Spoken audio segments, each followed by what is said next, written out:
días, en nuestro segmento de entrevistas y opinión a fondo, hacemos contacto vía Zoom con el economista Larry Yumibamba. Analizaremos cómo reactivará la economía la reforma tributaria del presidente Daniel Noboa, aprobada en la Asamblea Nacional. Muy buenos días, economista. Gracias por participar en este espacio. Bienvenido. Gracias, buenos días al país. Bueno, lo aprobado por la Asamblea Nacional, creemos que es positivo, va por el camino adecuado. Tiene tres impactos para nosotros que lo hemos analizado. Le permite generar ingresos fiscales al gobierno, promueve la producción y de alguna otra forma también genera el empleo, especialmente el empleo joven. Entonces, creemos que esas iniciativas deben ir complementadas con un sinnúmero de reformas, pero que por el momento yo creo que es un punto a favor por parte del gobierno, ¿no? Precisamente ya entró en vigencia este 20 de diciembre la reforma, sin embargo, se necesita también algunos mecanismos por parte del SRI que usted lo ha mencionado. ¿Cuáles serían los plazos para ya tener estos reglamentos para aplicar estas medidas que se detallan en esta Ley de Economía y Generación de Empleo, economista? O sea, eso lo debe hacer el SRI en los próximos 30 días, ¿no? Como máximo. Entonces, ya está publicada en el registro oficial. Yo creo que las autoridades pertinentes pueden establecer los insumos para que a su vez también emitan esas particularidades que normalmente no están en la ley, pero que sirven a aclarar cualquier duda que exista dentro de este marco normativo, ¿no? ¿Cuáles son esas particularidades para que la ciudadanía conozca que todavía no se pueden aplicar de inmediato? Mire, hay algunas con respecto a cómo va a ser el tema de la remisión tributaria, ¿no? Aunque le da, por ejemplo, plazos para a las personas que tienen deudas con el SRI, o por ejemplo, cómo va a ser los mecanismos de poderse acercar a cancelar las deudas, ¿no? Por ejemplo, también tienen que generar la normativa para que los municipios, los GATS y todas las entidades, especialmente el sector bancario público, también puedan hacer todos los lineamientos con respecto al asunto de la remisión. Adicionalmente también, y no solamente tiene que ver con el tema tributario, sino también con el tema de la zona franca, ¿no? Ver cómo se materializa ciertas reformas con respecto al asunto de la zona franca. Y también el tema de del reglamento con el asunto de las alianzas público-privado para ir esclareciendo bien con algunos elementos que se necesita conocer para que los actores, más que todos los que están interesados en implementar zona franca o estar bajo el mecanismo de alianza público-privado, lo tengan claro, ¿no? También, bueno, tendrían que implementarse ordenanzas por parte de los gobiernos locales, seccionales, que también pueden ellos aplicar estas remisiones, estas amnistías tributarias. Así es, tanto los GAT provinciales como los GAT cantonales, especialmente los cantonales, tendrían que tratarlo esto en el pleno del Consejo, obviamente enmarcado en lo que dice la normativa y también la Constitución, para darle esos beneficios, ¿no? Especialmente debería ser con respecto a los atrasos, con respecto a los impuestos prediales, ¿no? Hay otros, como por ejemplo en el asunto de la matriculación vehicular, etcétera, ¿no?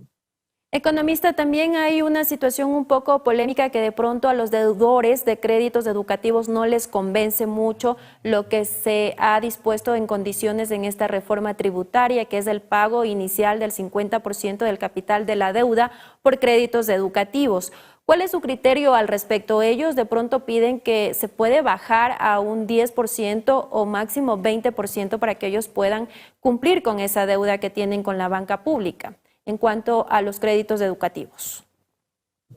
A ver, según la normativa, se exonera del 100%. Eso está en las disposiciones al final del proyecto de ley, ¿no? Las personas que, por ejemplo, tienen deudas con la banca pública con temas de los créditos educativos, en los intereses, multas, recargos, la condonación es el 100%, ¿no? No he visto que sea prácticamente por partes, ¿no? Es el 100% de intereses, multas y recargos. Sin embargo, dentro de un año capital, ellos deberán pagar Así es. el 50% del capital de la deuda. Y de Así ahí es. el resto de la pagar. deuda hacerlo en cuotas. Pero eso todavía no se ha establecido tampoco. Será el ente rector, el CENESID, quien establezca también esas medidas. Por eso que eso tiene que llevarse a un reglamento. Entonces, todas esas particularidades también tienen que llevarse a un reglamento para que se esclarezca, ¿no? Y con todas estas medidas, ¿usted cree que el gobierno pueda recaudar lo que él estima? Bueno, en los primeros 4 meses se van a ver resultados, ¿no?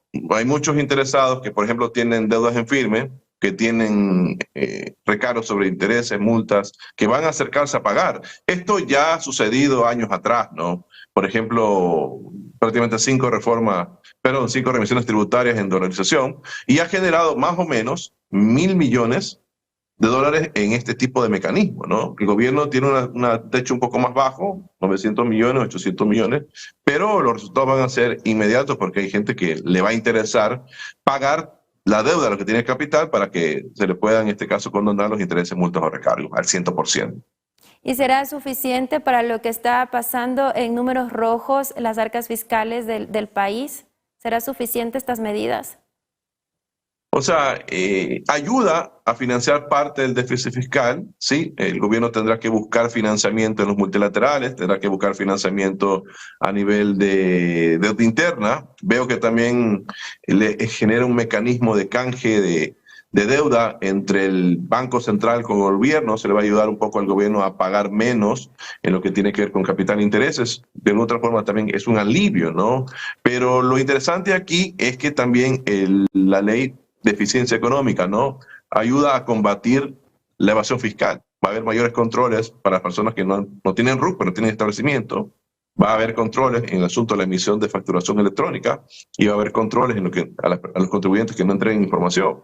Entonces, si los controles son efectivos, puede haber un aumento de la base de contribuyentes que permita al gobierno aumentar su recaudación. Eso es algo adicional al asunto de la remisión tributaria y también algo adicional al asunto de la autorretención de los grandes contribuyentes, que por ahí también el gobierno podría tener cierta liquidez en el cortísimo plazo.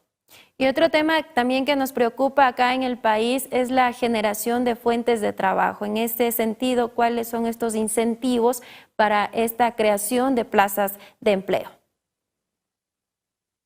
Yo creo que el tema de las zonas francas puede ayudar a la promoción del empleo, ¿no? El tema de las reducciones que plantea la normativa puede generar interés del sector empresarial en contratar gente joven.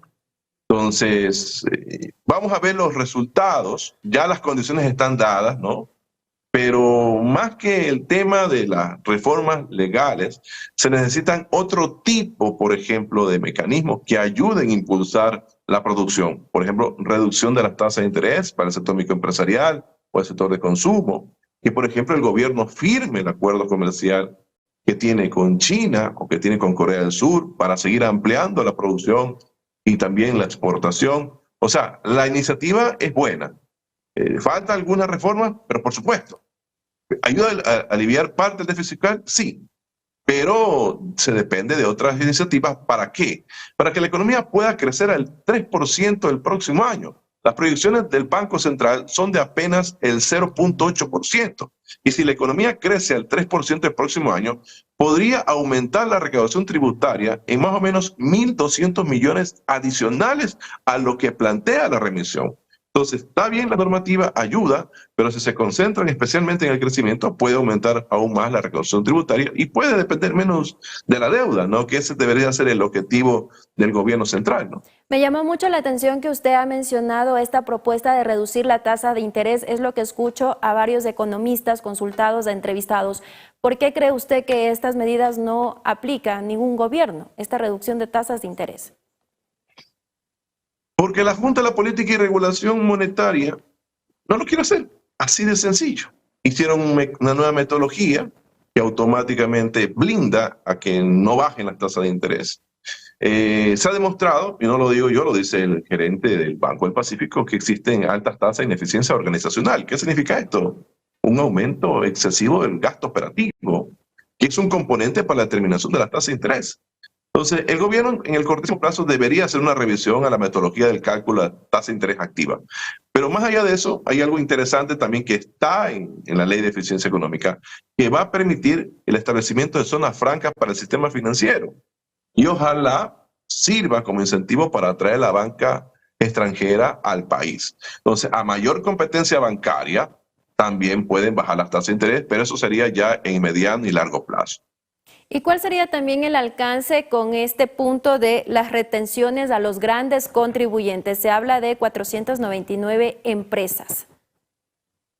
O sea, nosotros siempre estuvimos con una posición de no estar a favor de los anticipos del impuesto a la renta, ¿sí? En su momento fuimos críticos de eso.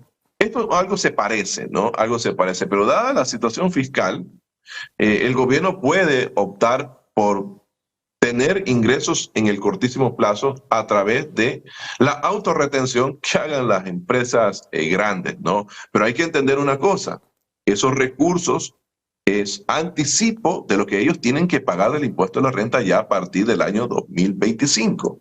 Entonces, tendrá que utilizarlos de la manera más eficiente porque para el 2025 la recaudación tributaria de los grandes contribuyentes puede bajar. También se ha mencionado incentivos para el sector turístico, un sector, recordemos, que fue fuertemente golpeado durante el periodo de la pandemia y que todavía está reactivándose. ¿En qué medida estos incentivos también fortalecerían este sector acá en el país? Yo creo que es una industria sin chimenea que si le damos todo el impulso puede generar grandes divisas para el país y fortalecimiento de la recesión. Aplaudo que, por ejemplo, esté dentro de la ley. Esos incentivos tributarios que están planteados son positivos, devoluciones en cuanto al IVA también son positivos. Entonces, pero falta también que el gobierno haga una parte que no está en la ley, pero que le corresponde hacer, que es la infraestructura pública. Y para eso va a tener que conseguir financiamiento a través de los multilaterales, porque usted puede atraer hoteles, puede atraer empresas vinculadas al turismo, pero si no hay la infraestructura, lastimosamente esas ofertas pueden quedar solamente en el papel. Entonces, todo lo que tiene que ver con zonas francas, todo lo que tiene que ver con atracción de inversión extranjera directa, tiene que ser complementada con dos componentes que son prácticamente parte del accionar del Estado. El asunto de la infraestructura pública y segundo, el tema del fomento al talento humano. Yo creo que por ahí también debe el gobierno preocuparse porque ante una atracción interesante a futuro de inversión, tiene que eso estar acompañado con la capacitación permanente del talento humano del país. Gracias, economista. Finalmente, bueno, también conocemos que el presidente Daniel Noboa nuevamente ha enviado una ley económica urgente y también cuáles serían los desafíos en este nuevo año también para este gobierno de transición.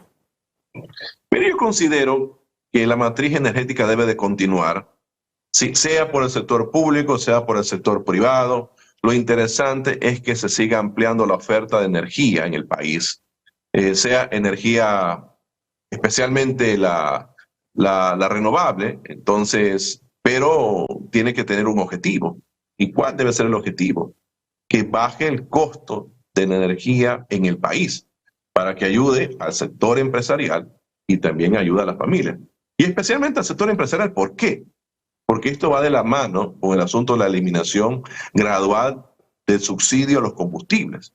Entonces, usted le da incentivos al sector empresarial, el gobierno puede ir saliendo poco a poco del subsidio a los combustibles, que eso sí le genera fuertes egresos que pueden ser destinados a obras, especialmente en el campo social, para la población. Muy amable, gracias por esta entrevista, que tenga un excelente día, que pase muy bien. Gracias a usted, buenos días también al país.